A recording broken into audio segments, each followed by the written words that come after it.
Assalamu alaikum достор, мен каналыма қош келіпсіздер. Сіздер менен Жайнагүл. Бүгін bir ғана жұмыртқадан таразасыз, миксерсіз, мына ушундай аябай жумшак, дамдуу кекстерди жасап көрсөтүп бермекчимин. Кур идишке бир жумурткабызды жарып алабыз. Андан кийин бир пияла шекер жакшылап аралаштырып алабыз венчик менен.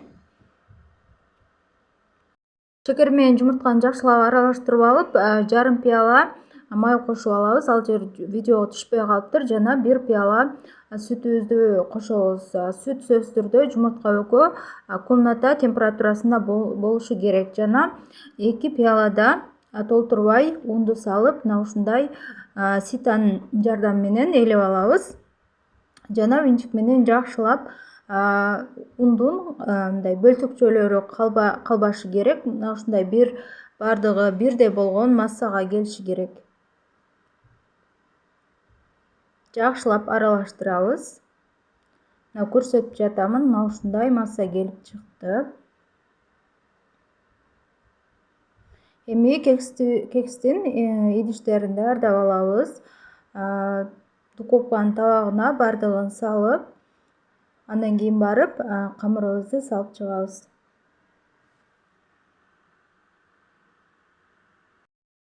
Видеодо көрсөтүлүп жаткандай, биринчи толтурбай баарына салып чыгышыбыз керек болот.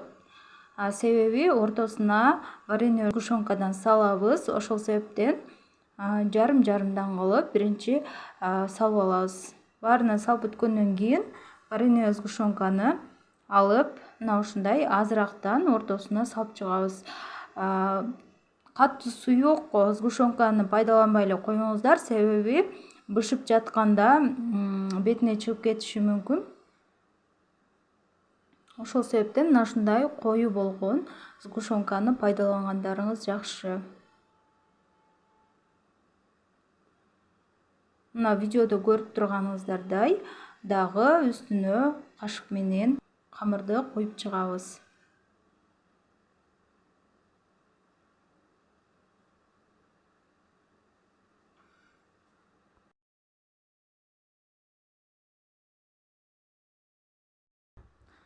Мынакей ушундай кылып салып алдык. Кызып турган духовкада бети кызарганча бышырып алабыз. Мына өзүңүздөр көрүп тургандай, менде 10дон ашык кекстер бышып даяр болду. Аябай сонун, балдарыма жакты. Ичинде вареный сгущенка болгондуктан даамына дагы аябай сонун даам кошулуп, мына ушундай кекстер бышып чыкты. Барыңыздарга аш болсун. Эгер менин каналымда биринчи ирден болуп жатсаңыз, анда сөзсүз түрдө катталып коюуну унутпаңыздар. Дагы жаңы рецепттерде сиздер менен көрүшкөнчө.